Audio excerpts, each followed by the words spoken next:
I do not believe that you should replace people with automation. I believe that you should enhance people with automation, that you should, the same way that you should give a carpenter a hammer to drive a nail, you should give automation to your employees to do their job. You gotta let it down, 'cause you can work wherever now.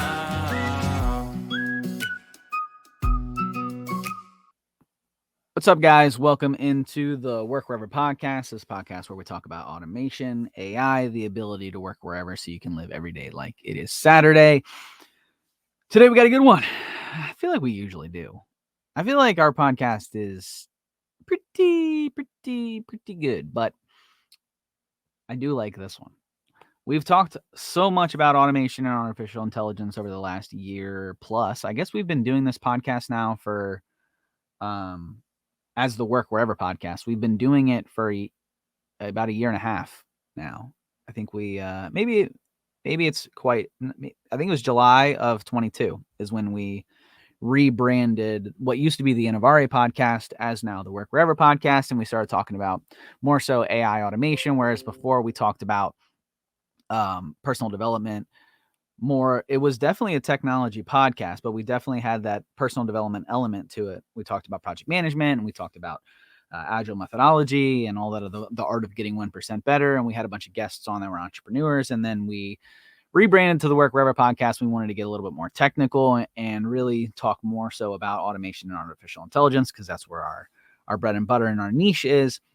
So over that time period and time span, we've talked about, manual tasks versus automation tasks. And today's episode, which is a Roy's Rant episode, which we have 4 different versions of the show. We have Roy's Rant, where it's just me. Hi, I'm sitting in the producer chair today. Then we have Internet Hotspot, that's Sydney and I, and Destiny, which Des is no longer going to be on it. I know, sad. She still works for me. She's just not going to be on the podcast. It's just going to be back to me and Sydney. And then we have Homegrown with Haley.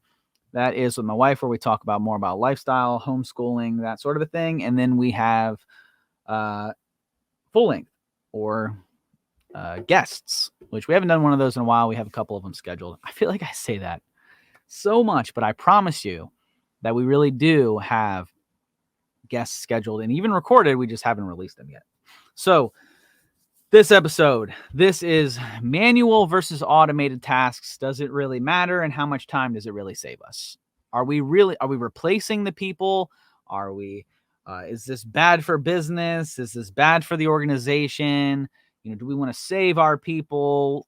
Do we want to repurpose our people? Do we want to let people go? That's what we're going to be going over today on today's episode. Now, let me preface this episode by saying I am pro people. I am pro employees.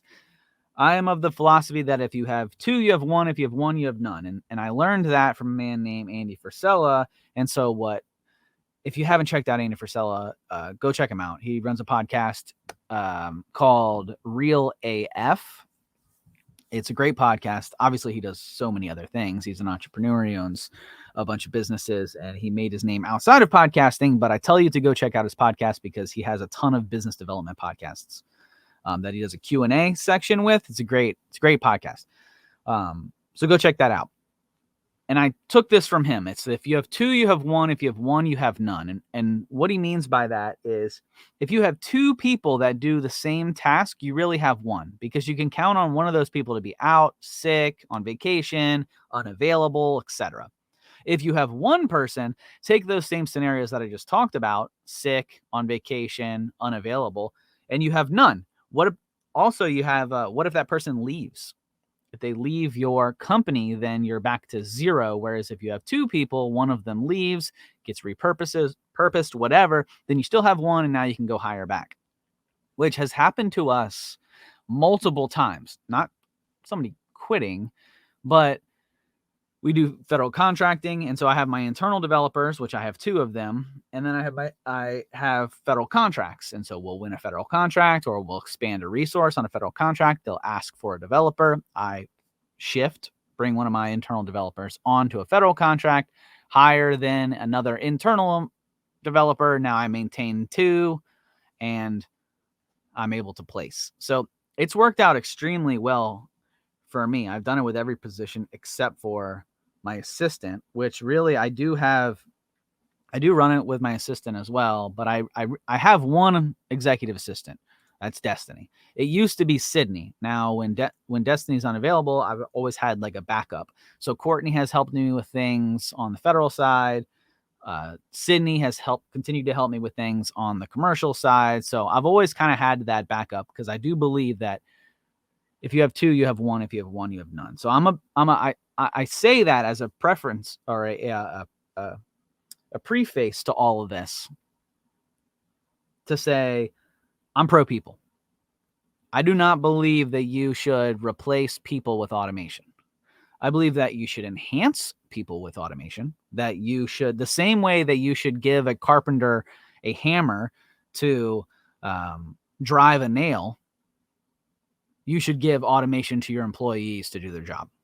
Could you imagine a carpenter that doesn't have a hammer that you told to go then build a shed, and he has to go get a rock or, maybe you gave him a wrench, that's not the same thing. Could he still do it? Yeah, he probably could. He could probably still drive the nails and build you something. Would it be great? No. Would it take more time? Absolutely. So that's how I look at automation. It's a tool. It helps you do your job, and it helps you do your job quicker and more efficiently. But just how more efficient is automation versus manual? That's the question du jour. So I have some statistics here around processing time, error rate, approval delays, employee productivity, task allocations, process completion rate, overall efficiency, time savings, response time, process, volume handling, and they're all circled around manual versus automation. Does it really matter? Because that's the question, right? Is should I just keep doing things manually? Does it really matter? Am I saving any time? So let's look at processing time. A manual workflow, the average processing time for a purchase request, because we're focusing on purchase requests. That was the last episode. If you want to check out our podcast on building a purchase request and how I went about it, it was a question that came in. Check out that's what I'm focusing on here. It's just a simple approval process to say, hey, we have to go through this 3 to 4 step approval process. How long is it going to take from a manual process to an automated process, and statistics around the average purchase request versus approval process versus an automated purchase request approval process. So that's what we're focusing on.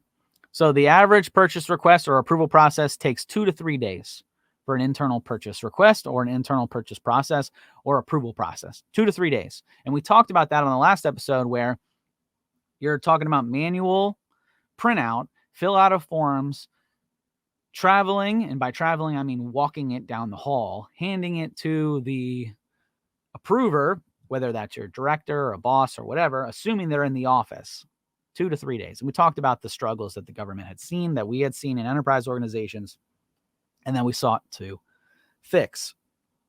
2 to 3 days. An automated workflow purchase request processed in an average of 1 day, reducing the processing time by 50%. So we have a 50% full day time difference. So how much work could you get done in that extra 8 hours? Really, it's 6 hours because of meetings, but we'll call it a day. 50% savings time in terms of processing. And the error rates when done manually, relatively low, a 7% to 10% error rate. Now, if you've ever done any sort of approval flow, the reason why that it takes that 2 to 3 days is because when manually done, that 10%, that 7 to 10% error rate, which seems relatively low, is actually more than that number leads you to believe. Because a 7 to 10% error rate, if there are 10 things to be filled out on a specific form, one of them is wrong. That's what that means. Typically, that's what we saw when a manual is something always had to be sent back. Something always had to be redone. Okay, I need you to do that. I need you to do this.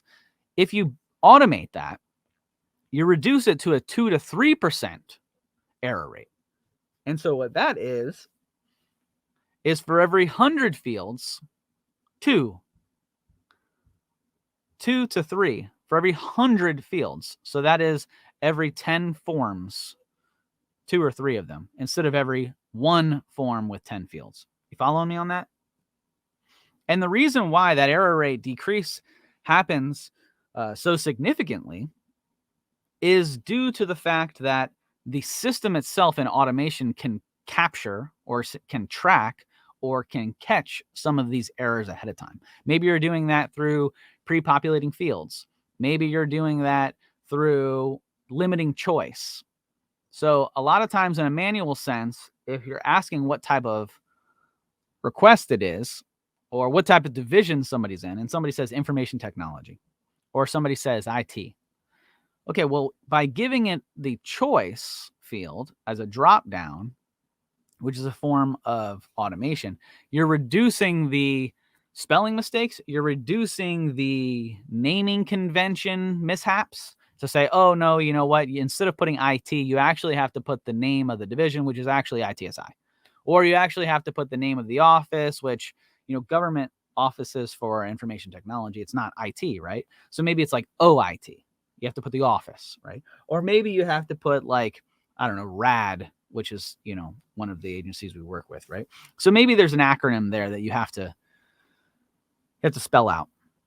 And if you're doing it manually, maybe you don't know exactly what to put there. Automation, you can pull it in. Hey, we see you're in the ITSI, Information Technology Systems Integration. Instead of just putting IT, which has to go back because of the processing, that's something to consider. So that error rate drastically decreases. What about approval delays?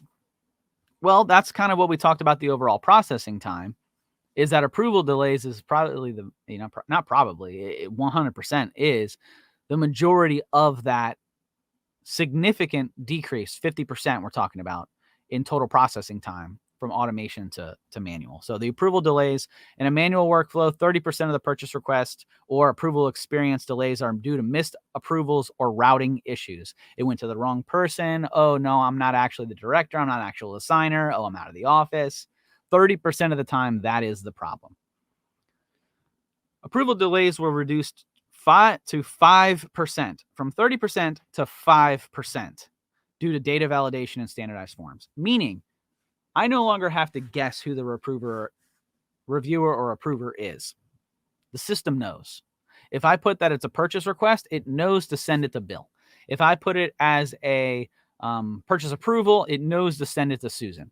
If I put it as insert type of request, type of approval, it knows who to send it because you've pre-programmed it into the system, and I no longer have to guess by walking it down the hall. So you're reducing it from a 30% to a 5%, which is where you get that 2 to 3 day time frame of processing time to a 1 day or less processing time. That is a huge difference. Huge. Employee productivity, and I'll just breeze through the rest of these because I feel like the overall point here still need to be made that we are not replacing people. But I'll breeze through the rest. The employee productivity, employees spend an average of 15 to 20 minutes per approval request through paperwork and follow-ups. That reduces to 5 to 7 minutes of filling out a form through an application. That is a significant reduction. Manual, when task allocation, administrative staff spend 60 to 70% of their time through data entry and paperwork, which, hey, that's why you hired them, right? Because you don't want to be dealing with all that paperwork. 60 to 70% of their time is spent doing that paperwork. Through automation, you can reduce that to 30 to 40%, so nearly 50%, which, again, that gets down to that processing time. You're cutting the processing time in half. Therefore, you're going to cut the amount of administrative paperwork and data entry that they have to do in half. Process completion rate. This is a big one. Manual, 75 to 80% of requests are completed within the designated and desired time frame. because that's a big part of this as well. So a lot of the times there's deadlines you have to hit. Only 75 to 80% of the time are you hitting those deadlines, which is a C plus B rating. When you introduce automation, the process completion rate bumps up to a 95 to 98% due to the streamlined process. Again, we're reducing that 15 to 20 minutes to 5 to 7. We're reducing the paperwork from 60% to 30%, and we're taking that process that was a 2 to 3 day process to a 1 day process. And we're moving that efficiency, the overall efficiency, from a manual workflow. The scores range between a 6 to a 7 out of 10, whereas it bumps up to a 9 out of 10 efficiency rating. So you can see it's pretty obvious that approval flows, and when you're running manual versus automated processes, that the statistics are there to back it up. And so what you're saying, or what you're thinking, is, how do I utilize this to empower my team, not to reduce my team? And so, can you do more with less? Yes, absolutely. Should you get rid of your administrator? No. Because again, in the beginning, I talked about two. If you have two, you have one, you have one, you have none. Because you still need a prompter. You still need somebody to use the application. The application is not going to work itself. It's not going to just run. The automation is not going to just know when to submit itself. You need a prompter. You still need someone to manage this process. You still need somebody to oversee this process. You still need somebody to, sometimes notifications don't go out. Or sometimes they do go out and the executive or the director or the approver needs a nudge. I know that happens with me. And that's most of Destiny's job, is just nudging me to say, hey, did you see that? Send me the link. Yeah, I'll take a look. Send me the link again. I missed it. So systems and processes are not the answer. It's a part of the answer. You need your systems and your processes, and you need it automated. But that's not the whole equation. You still need people. We're in a people business. People like to do business with people. So don't reduce your staff in the name of automation. Increase your staff's efficiency in the name of automation. That's really what you want to take here. So do not reduce your staff. Take a human-centric design approach to the way that you do business, which, if you have not heard us talk about human-centric design before, we've talked about it a bunch. Check out some of our older podcasts. But a human-centric design approach is where the human sits at the center, not automation or artificial intelligence. Human sits at the center and then utilizes the tools of AI, automation, UX, UI, all of the tools that it has associated with it, that feeds the human so the human can make a decision. That's human-centric design. Alternatively, what you've seen so many experts online now and Instagram who, they were like crypto people like 5-6 months ago, and they were like nutritionists before that. It's wild. Anyways, they held so many credentials. How did they do that? You've seen them talk about how, oh, well, if you ask AI, it'll make a decision for you, and then you just pump it out. That's the opposite of human-centric design. Those people want to reduce human interaction, reduce human employment, and replace it with AI. That's the wrong approach. You'll lose if you do it that way, which is probably why they have to switch careers so often. They're just looking for shortcuts. Don't be that person, okay? Human-centric design, the humans at the center. Utilize these new tools to improve efficiency so that you can deliver whatever your product is at a higher percentage of error, meaning your error rate's lower. You're doing things better. You're doing things quicker, better, faster. Clients are happier because they are dealing with humans, not bots and automation. Your staff is the one who are dealing with automation in order to streamline their processes. But what happens if those processes break? Can we still revert to a manual process? Yeah, you better be able to understand your processes so that if and when your application does not run as intended, or it's down for any sort of maintenance, your people still know how to get the process running, and they can still do it in a manual sense. But we understand that when it does have to run in a manual, it is going to be significantly longer, 50% longer processing time with a much higher error rate, a 5x error rate. Okay.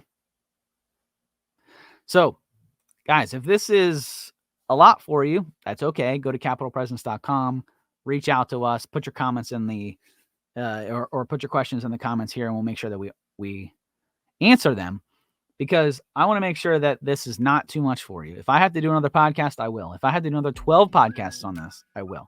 If I have to do some videos on how to do these things, or how to build, or whatever I have to do. If you want to jump on a call with us and our team will flush it out, if you want to take our trainings at online365.academy, those are there available for you as well. We're going to make sure that we just cram human-centric design into your head so that we don't lose humans through this process. I am not an anti-human person. I'm pro-human. Okay. John Connor, what up? Okay. The enemy is the machine. I believe that. And when you turn the keys over to the machine, you're doing a disservice to your fellow human. That's not some tinfoil hat stuff, guys. That's real. That's real life. Hope you guys enjoyed this. Thanks for hanging out. And until next time, guys. See ya.